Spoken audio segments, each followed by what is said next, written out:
On today's episode of Women of Impact, Dr. Shefali exposed the lies we have been conditioned to believe that hold us back from having the life we dream of. So when we are given something imposed on us in such a stringent way, it stops us from discovering who it is we are. A clinical psychologist, a New York Times best-selling author, and the woman whose work Oprah Winfrey called revolutionary and life-changing, sheds light on all the myths and beliefs we have been told about love, marriage, motherhood, beauty, and yes, even niceness. It's a consumer society that preys on women's desire to be eternally beautiful and youthful. And it's a lie.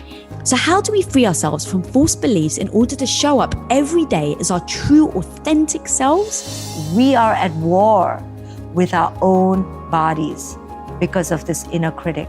And we women need to say no more. Get ready for the surprising answers on today's Women of Impact with the incredible Dr. Shefali.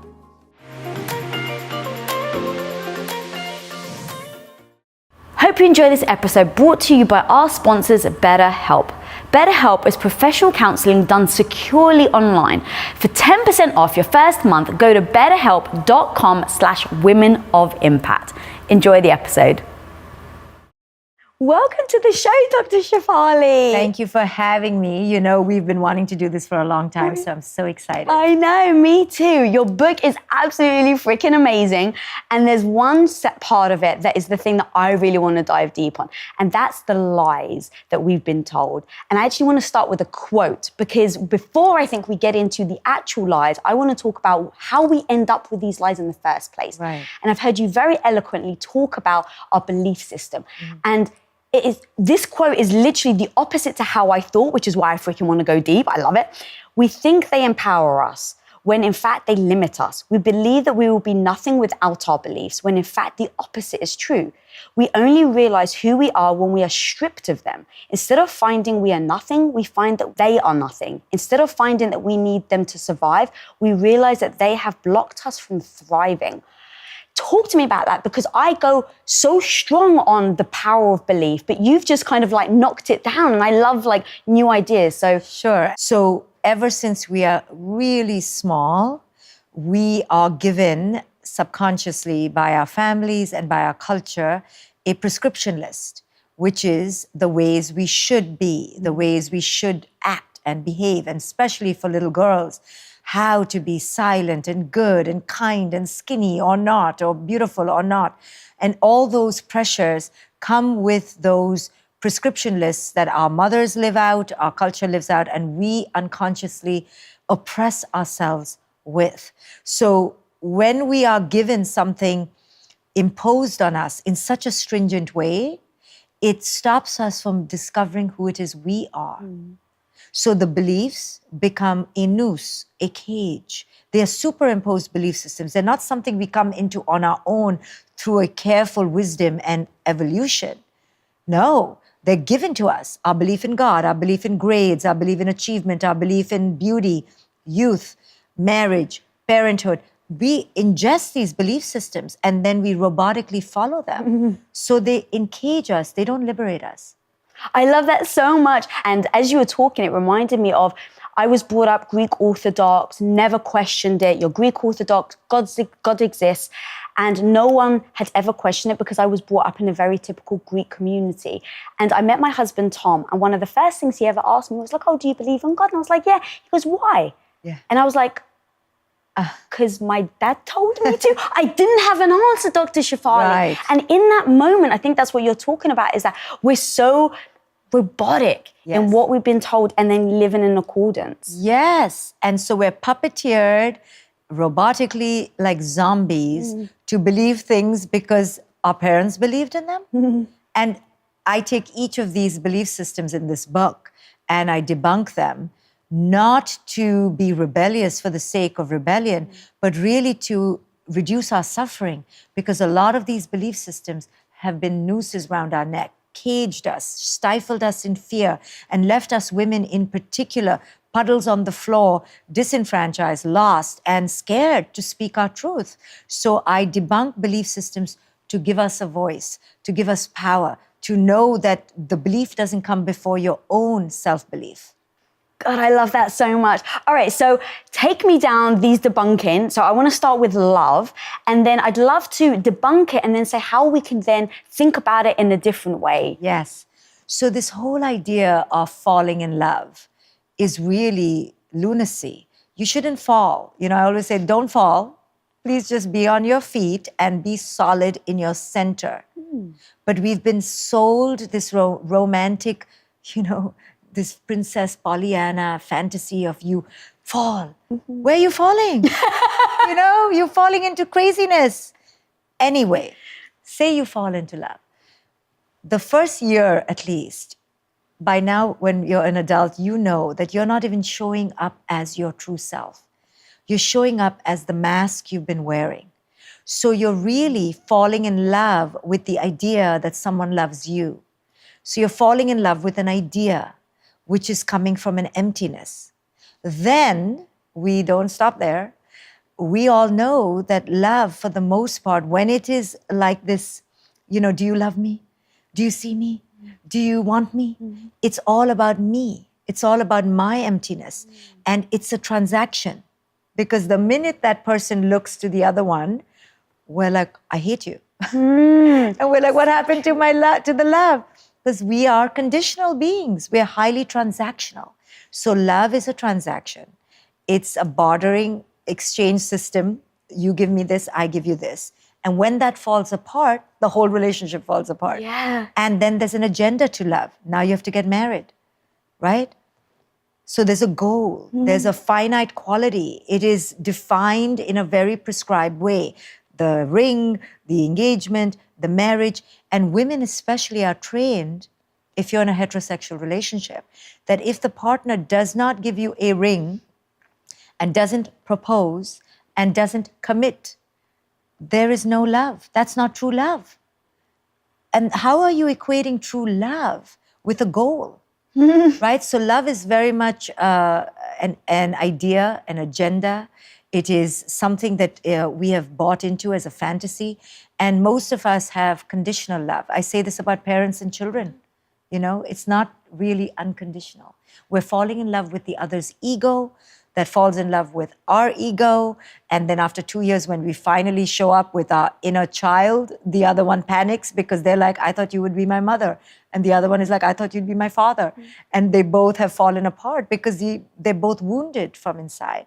Why do you think it's so important that people, because I actually completely agree with everything you're saying, but people like the idea of unconditional love. But conditional love is very healthy. Yes. So in my relationship, I say to I don't have unconditional love for my husband. If he ever beats me or if he ever cheats on me, he's gone. Yes. And so to me, that's healthy. Right. It's such a delusion to act as if we have unconditional love. Right. Now, you could still love his essence, right, but in the working relationship, there are conditions. But we're acting like there are no conditions, yet it's full of conditions. And so when the condition shows up, we don't know how to work through them. Right? Yeah. Then it's a betrayal. But it was always there. The condition is always there. And there should be conditions. Those are called boundaries. Those are called, my standards, what I need. And we should flourish ourselves with conditions that allow us to blossom. Yeah. Why don't you think we allow ourselves then? Because we've been sold this romantic idea of unconditional love. And if we don't have that or we don't prescribe to that, then what kind of love, right? Then it scares us to create these negotiations, these conditions, which are actually healthy because they're honest, they're authentic. But we don't believe that's love. That takes away from the romance. And I love that you said that because I think that we get caught up in the romance and forget what the romance is supposed to be a part of. Right. What is the romance supposed to be a part of? It's supposed to be the part of two humans seeking deeper connection and intimacy. But that doesn't mean possession, right? That doesn't mean I own you and you better do what I want. How is that love, right? So love in its essence is a free emotion. And we've bottled it into a prescription. But true love is freedom. That's how the parent can best love their children. That's how we can best love our girlfriends and our boyfriends. and the best way we can love our intimate partners. But when it comes to intimate partners, because there's so many stereotypes, we really begin to think that the intimate partner belongs to us. Yeah, God, I love that. And as you were talking, it really has been set up, with, let's say, movies growing up on Disney films, the princess story that you wait to be saved. Right. And, the happily ever after. Yeah. And I kind of joke and say, I'm happily ever working on my relationship. Yes. Because if you think that there's going to be this happy ending, then I think it means that you then don't push or work for it. And then there's a surprise where you're like, this isn't the fairy tale that I was prescribed to at the beginning when I was a child. Right. And that's why the fairy tale ends when the real relationship begins. Because they don't talk about the next pages, which is a deep commitment to growth. But if both are not committed to growth and working on themselves and improving and evolving, then that's when the relationship can become toxic and dysfunctional and deaden. But nobody talks about that. It's work as in inner work, right? The relationship should be aligned. Both should be a match for each other. They should both want to grow. And all of that comes from inner work. But people don't want to do the inner work that it takes to be in a deeply connected relationship. Yeah. It takes a lot of work. Yeah. Okay. And I want to go to the next one then that really hit me, which is motherhood. Yeah. So I grew up Greek Orthodox, thought I was going to have 4 kids, massive family. I then find myself, realize I love business. And then I go from being married for over 10 years saying to Tom, hey, when are we going to have kids? When are we going to have kids? To saying, I don't want children anymore. And the backlash and the societal pressures and judgment on my decision was really hard and really struggled. And so I'd love to just go deep on. But I have a question. So how did you come to that decision? And I think that's so helpful for so many. You're going to say it better than me, because women should have the choice to choose motherhood or not. Just because your biology allows you to be a mother doesn't mean you need to be a mother. And you're always mothering anyway. But you chose not to actively bear children. So tell us, I'm going to interview you. Tell us about that choice, because that's what women need to allow themselves to weigh that option for themselves. And thank you so much for saying that, because the lie I told myself and I had was, if I choose not to have children, then I'm not motherly. Yes. See? And that held me back from saying out loud I didn't want to be a mother, because it didn't compute with how I felt. Because part of me is like, but I love taking care of people. I'm taking care of everyone all the time. Yes. But because I choose not to bear a child. Yes, there's a big distinction between biologically bearing a child and being a mother. You are a mother, and you hold that principle. But anyway, so tell me, so how did you come to, if you went from the conditioned lie, did you wake up one morning? Oh, so no. So I was supporting my husband for 8 years. He was going to work every day. We had agreed that he was going to go be an entrepreneur, make enough money for us to come together and make movies. That was the goal. So I was like, oh, babe, I'll support you. You go out and work. I'll do everything else. And we're a team. It would just take 12 months. Yeah. Just 12 months. Of course, 12 months, it never existed. And it ended up being 8 years. Right. And so what happened was, the first year, I'm supporting. It's a team. By year 5, forgot totally about who I was, what the goal was. By year 8, I was needing something to fill my life because I had lost myself so completely. And so by then I was like, we need children. When are we going to have kids? I'm Greek. I've been married for a long time. I'm getting people to ask me. And then one day, I'll cut the story short, Tom came home. He's like, we want to start a new protein bar company. Do you mind just helping? Well, I'm the great supportive wife. Of course I'll help, babe. So rolling pins, knives, I'll ship from my living room floor. I'm a great supportive wife. But what we didn't expect was that protein bar would turn into Bequest. That would grow at 57,000%. That me shipping from my living room floor within 2 years took me to building an entire shipping department, 40 employees. And in that process where I knew nothing, I didn't know what I was doing on a day-to-day basis. I was falling every single day on my face, facing my inadequacies every single day. But our house was on the line. And I prided myself of being a good wife. So every day that I stumbled, every day I didn't know what I was doing, I had 2 things: save your house, be a good wife. Save your house, be a good wife. Now, in that process, I started to find me.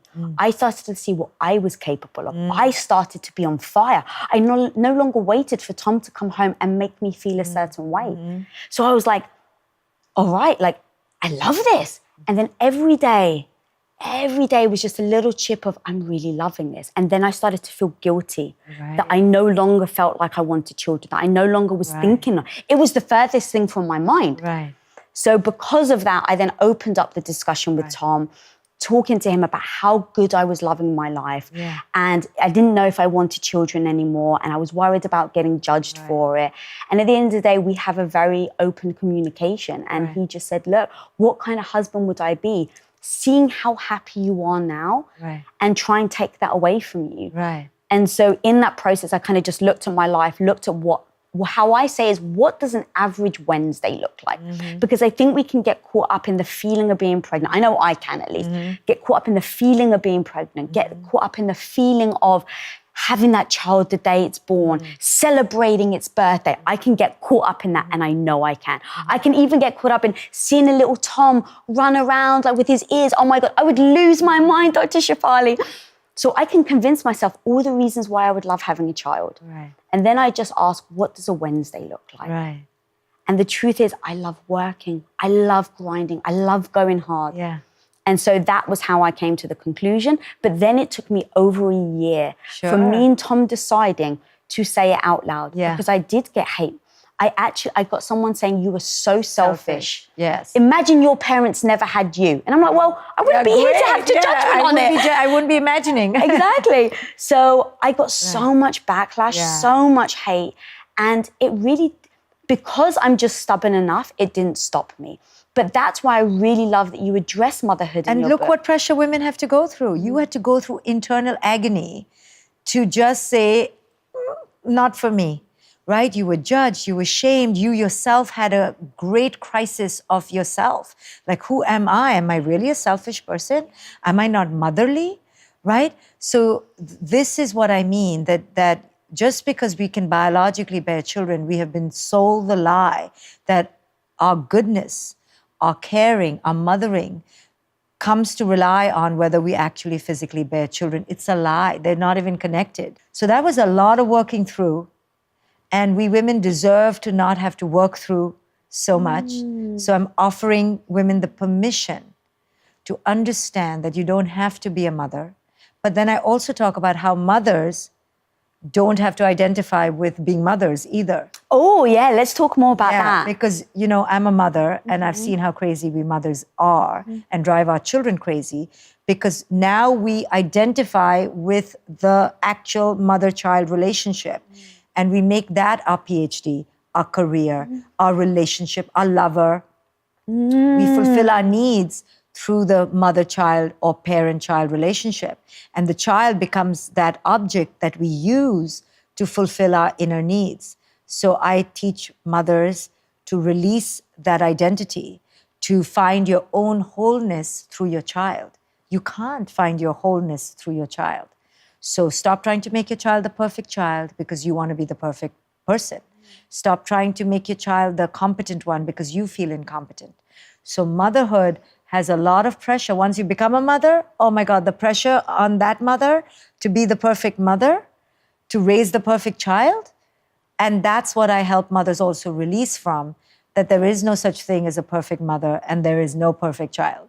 So stop identifying as the perfect mother because you will drive yourself and your kid crazy. So that's what happens to us. We get so tethered to that identity that not having it freaks us out. We're terrified. Yeah. Yeah. So how do we start breaking that then so that we don't pass it on to our children and our children's children? Well, it's through the process of wisening up to understand that culture has sold us a lie. It's not true. It's not true. The whole idea around motherhood, for example, or that my goodness comes from mothering is a lie. The two are not connected. So we have to do this dismantling process. Right. How do you for do ourselves. that? Yeah. Well, books like this will help you to get the permission. I remember one mother said to me, she was so grateful because I gave her the permission, you won't believe what I gave her permission for, to not give her kid breakfast in the morning because the kid wanted to eat only after like 1 or 2. The kid's palate was not opening. You know how sometimes not a morning person? The mother tortured herself to serve the best breakfast. Now, this is so simple. People need permission. So books like this give you permission to have a paradigm shift. You know, once I told her, who said we need to eat breakfast?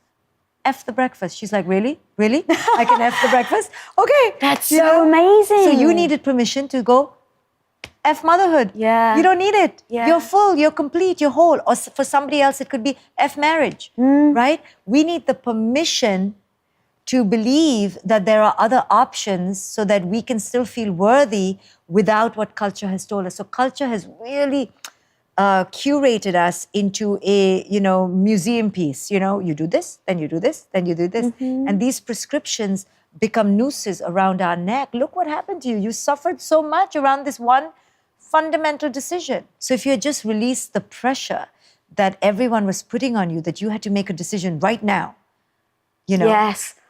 Plus, a lot of people say, society is, your purpose is to have children. Your entire purpose in life. Right. And even to the point where I was very confident, I decided I'm not going to have kids. I knew it. I'd said it out loud. I, really believed in it. And I go to the doctors because I hadn't had a period in 10 years. And I kept going to the doctors. Finally went to the doctors. I was like, please do scan something, like something's wrong. Right. So they do, and they find that I have polycystic ovary syndrome. And so the doctor comes in. She comes in with a little notepad and she looks at me and she's like, okay, so yeah, we actually found some cysts on your, ovaries and blah, blah, blah. You haven't had a period in a while. And she like, oh, but you don't want children. Is that correct? And I said, yeah. And she goes, oh, well, then you're fine. No worries. Come back next year. Right. And I was like, I'm sorry? I have a health condition, but because my ovaries aren't going to have children, then who cares if my body's still in disarray? Right. Like, I was so horrified, Yes. Dr. Shefali. Yes. Like, this is a professional. Yes. Now, when you think about those small little things that are dripping on us women every day. Every single day. I only have one daughter. Look how I even just said. I just said I only have. Right. Because I feel I'm supposed to be saying sorry. Again, to whom? I had one child.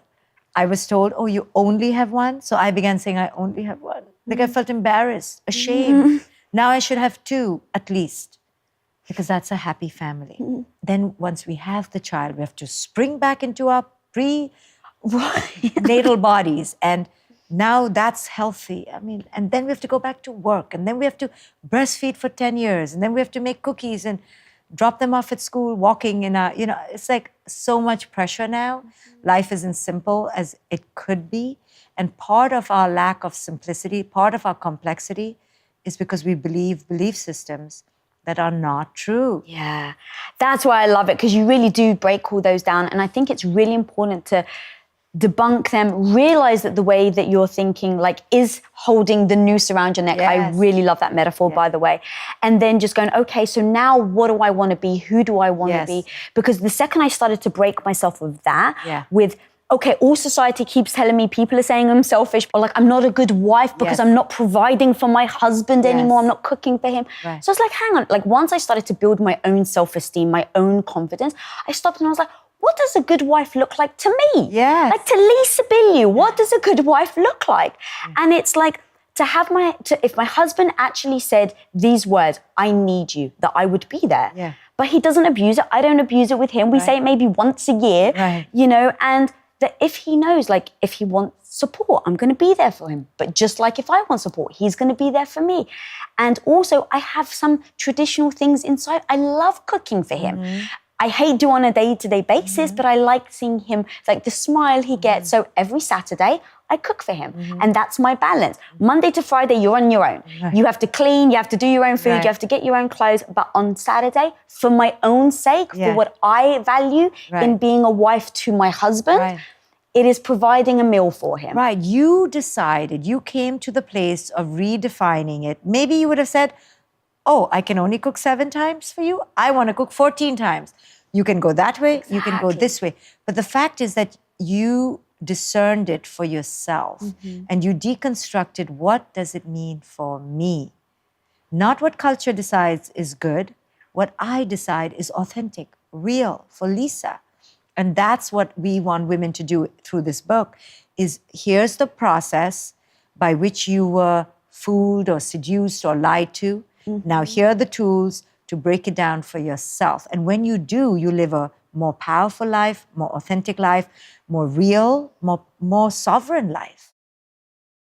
What's up, guys? Now, I wake up every single day busting my ass to do these videos in the hope that one of them hits you so hard that your life is changed for the better and forever. But I know that sometimes it will take a lot more than just me standing in front of a camera to help those who are truly struggling, which is why it is so meaningful to be teaming up with BetterHelp. BetterHelp assess your very specific needs and match you with your own online licensed professional therapist. Guys, I get it's hard to make that first step and ask for help. So I'm really hoping this makes it easier for you or anyone you know that is struggling to take that first actionable step. So especially for you guys, we have a special offer. Visit betterhelp.com/women of impact. That's better, HELP, and join the over 500,000 people taking charge of their mental health with the help of an experienced professional. You can get 10% off your first month by going to betterhelp.com/women of impact. That's 10% off your first month by going to betterhelp.com/women of impact. Now, back to the episode. Yeah, I love that.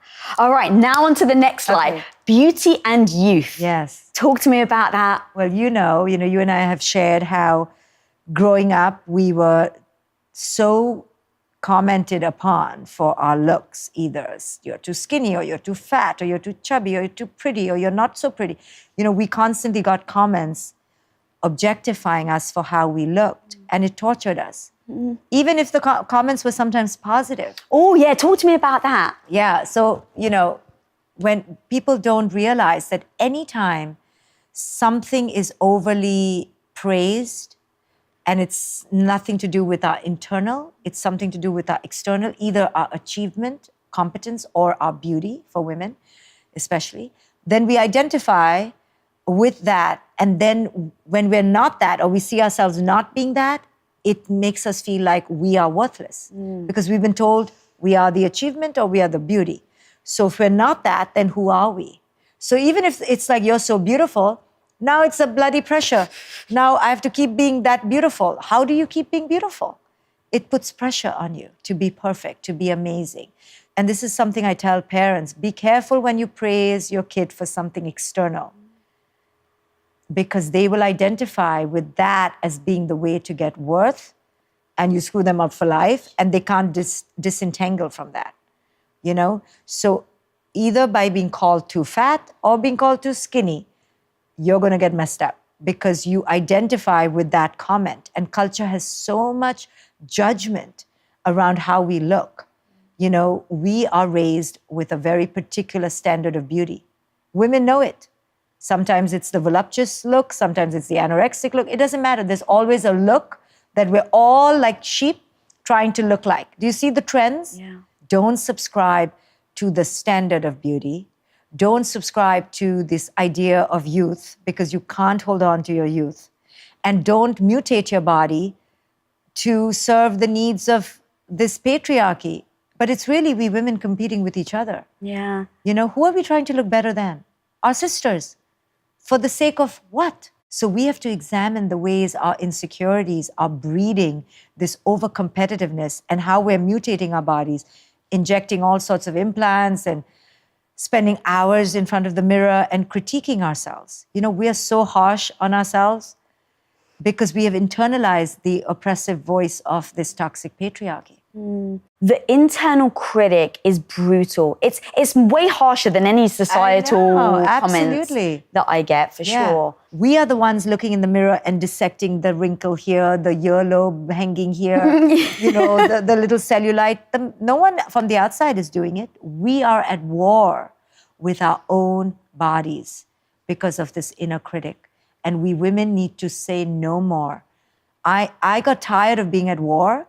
So I was like, okay, either I starve myself or I accept, and I went on this radical acceptance a decade ago that I have big hips according to culture, Okay, it's was all gonna say, relative. Yeah. If I go to another culture, they'll be like, "You're so tiny."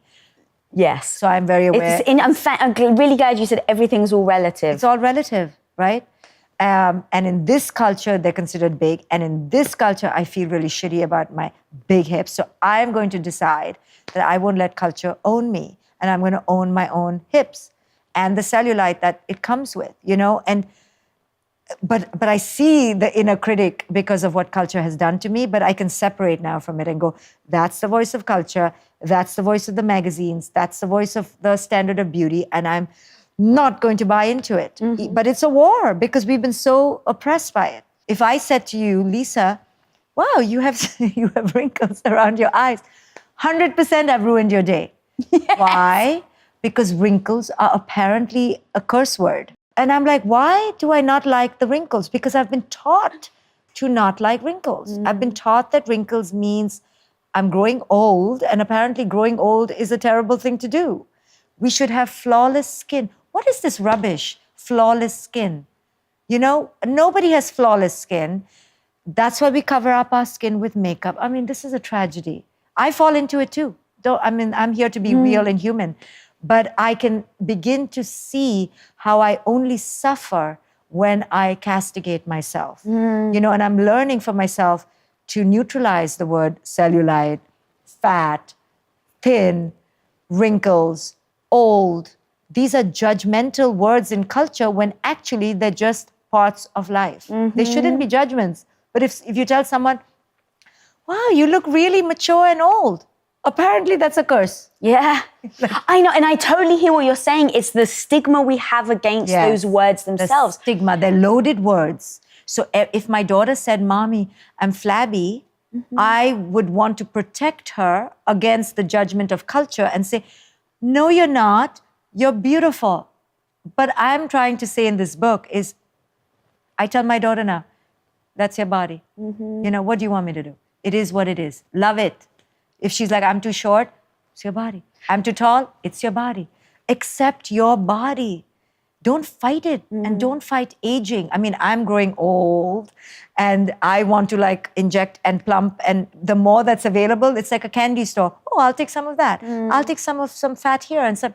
But I know that that's going to attack my essence.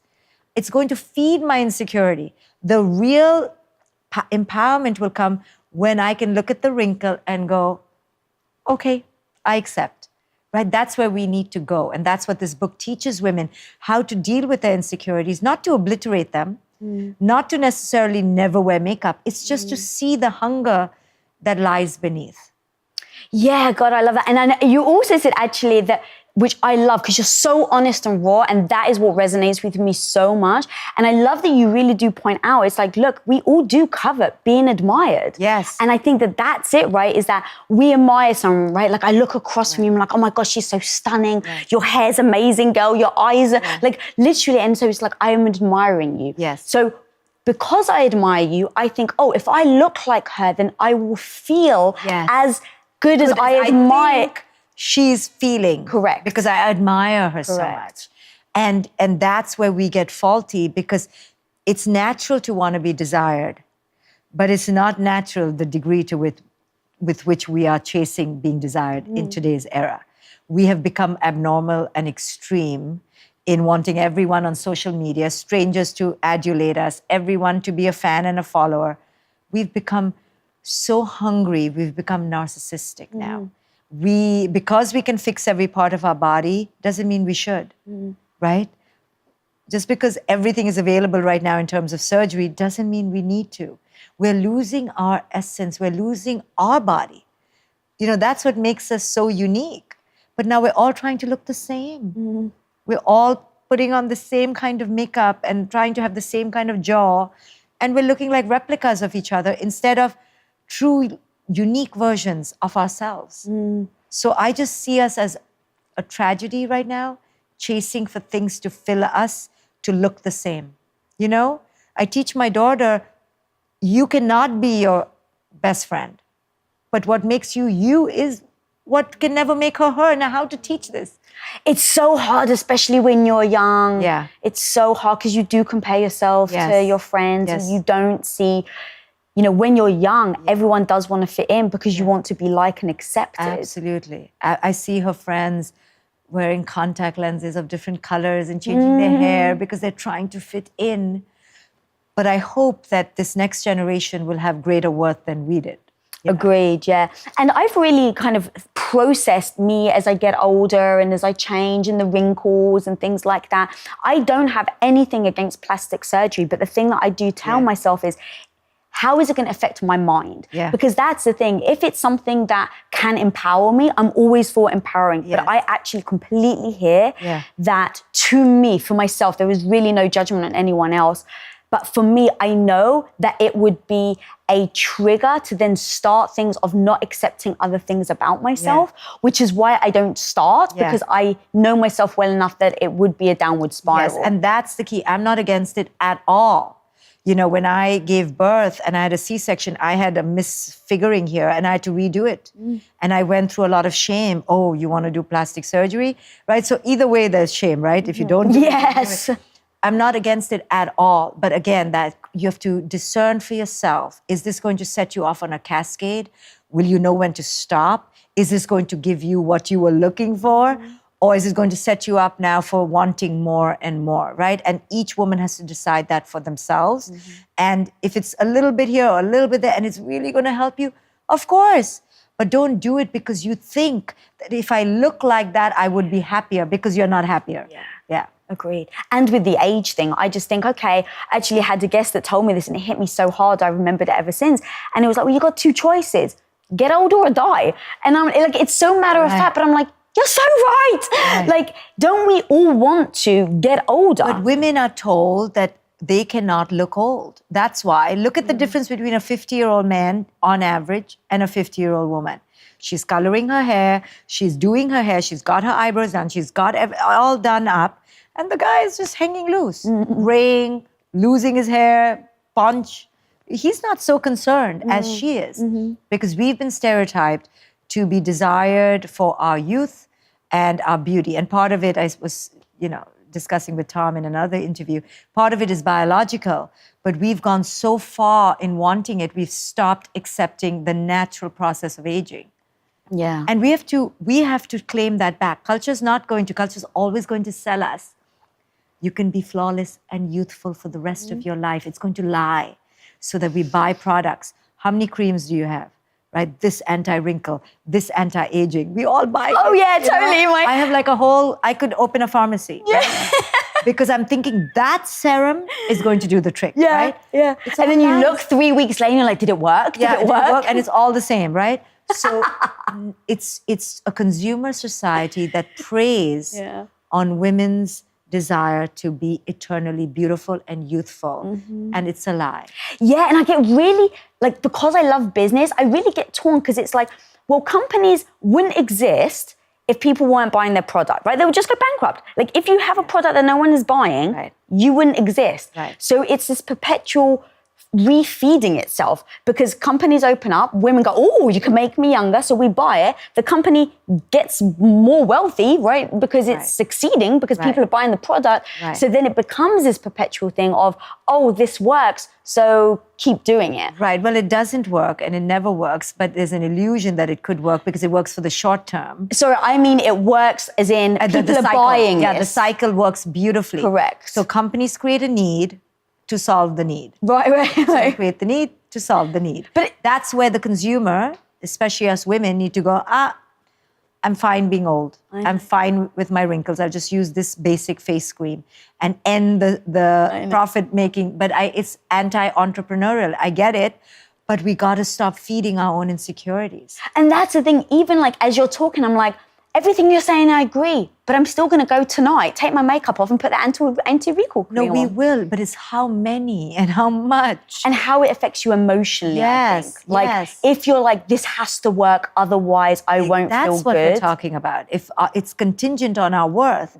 If you have 2 face creams, 2 pairs of shoes, 2 this and 2 that. We saw during the coronavirus pandemic how we all downsized. We were wearing, I don't know about you, I wore the same, no shoes, no bra, same 5 outfits, and I barely combed my hair. Oh, just the same shirt. The 5 t-shirts, right? So now it made me realize And for myself, I've put a moratorium on buying new clothes. I'm scared to even say it. But I realize I don't need new clothes. I could have lived in those 5 t-shirts for the rest of my life. So I want to contribute towards the end of this madness in my way and stop feeding myself. How many shoes do I need? I'm embarrassed now when I look at my closet because I was so sparse during Corona. I was only living off the same 10 things.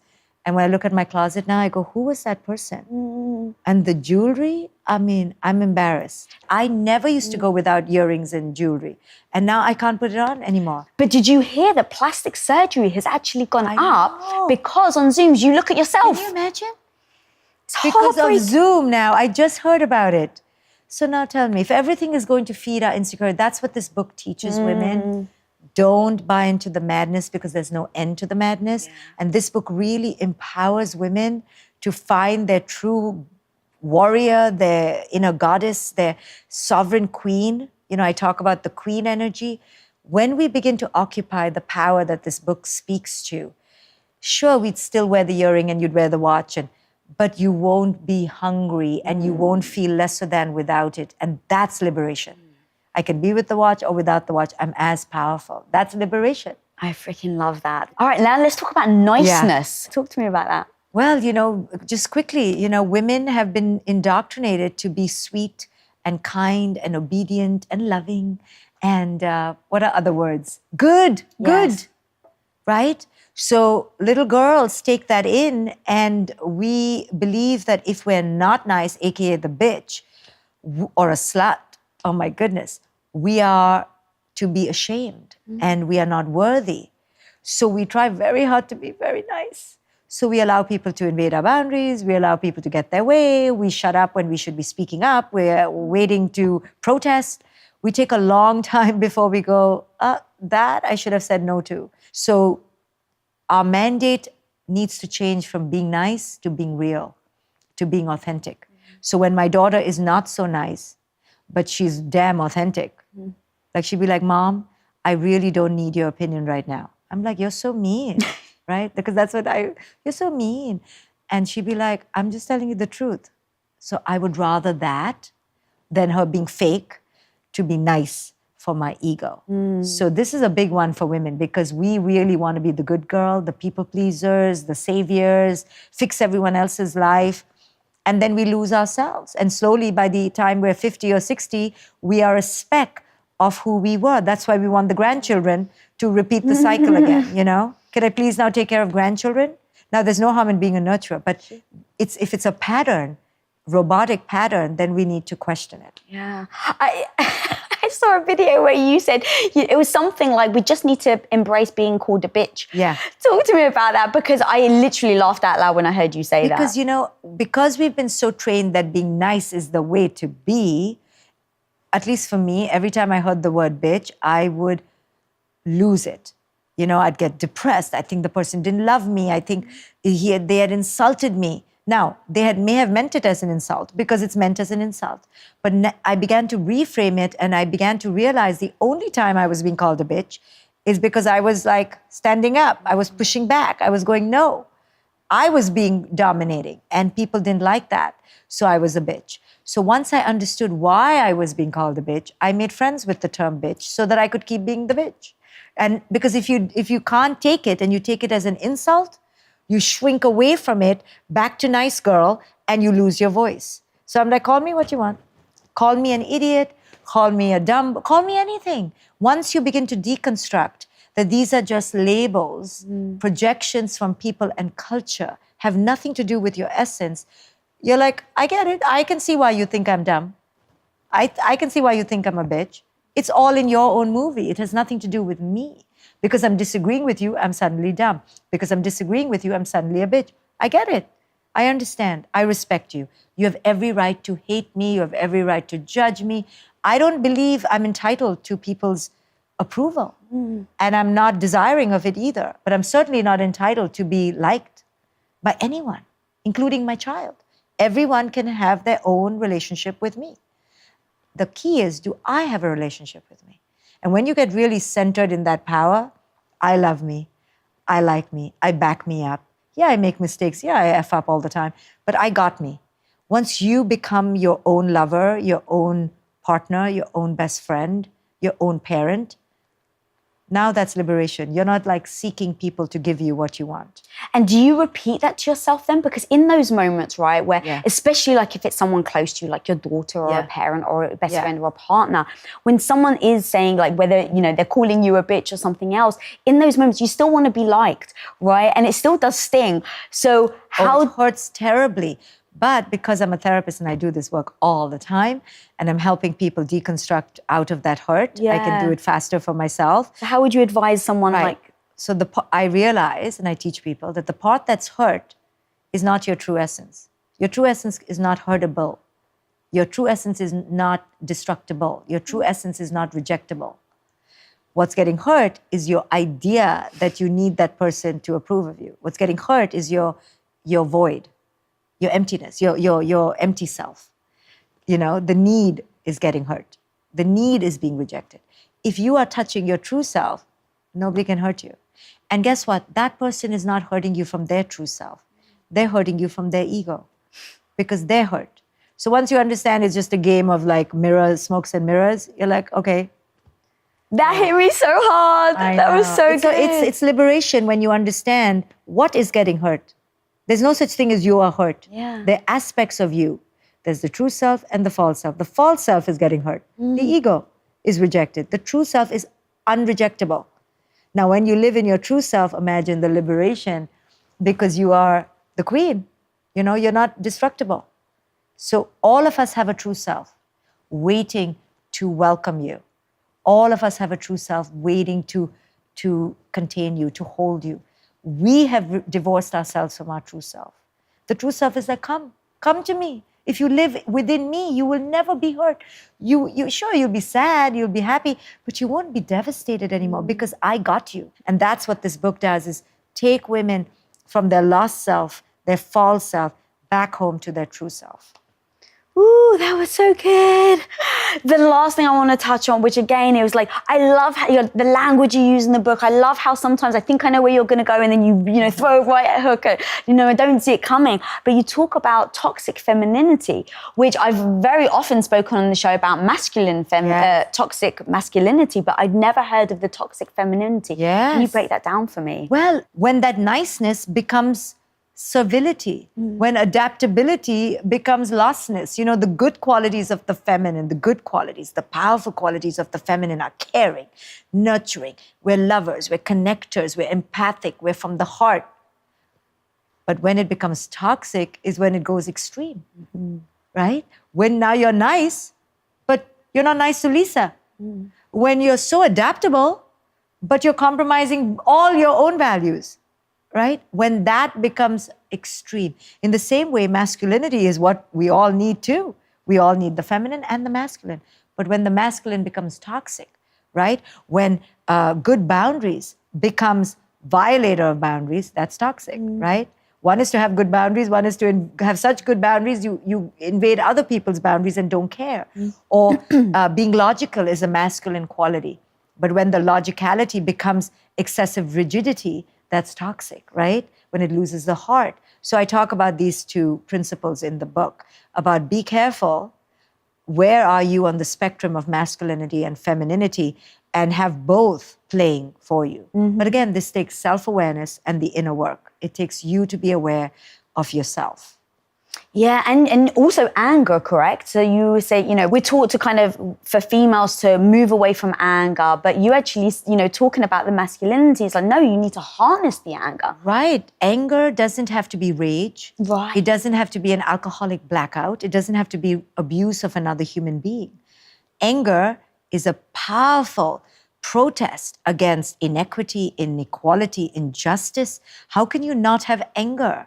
But you need to have conscious anger. Anger that is truly not dumping, not reactive, but really a protest for change. It is active in its action. It's not just complaining. It's not to destroy anyone. It is truly to stand for what you believe with a declarative commitment. That's how I look at anger. But not, taking any prisoners, not being waffling in any way, truly declaring a commitment to your value. Honestly, Dr. Shefali, I could talk to you forever, Kel. We literally just touched on like one tiny section of your book, but please tell everyone where they can find you, where they can pick up the book and all that good stuff. Absolutely. So they can get this book at my website, drshefali.com. I'm doing a course on this. I do many courses for parents, for relationships, and to become more conscious. So yeah, drshefali.com. Thank you for having me, Lisa. Oh my God, it's been an honor. Guys, go check out this woman. It was so much fun reading her book. So seriously, go pick her out right now. If you're not following her, go follow her. Go check out her website. And if you're not following me, follow me at Lisa Bilyeu. And if this episode brought you value, please do subscribe. Click that link right there. And until next time, guys, be the hero of your own life. Peace out. What up, guys? Thanks so much for watching this video. If you'd like another dose of badassery, make sure you watch this video right here because I know you like it. But hey, also, while you're here, guys, you might as well click that subscribe button down there so you don't miss any future episodes. And of course, until next time, be the hero of your own life. Peace out.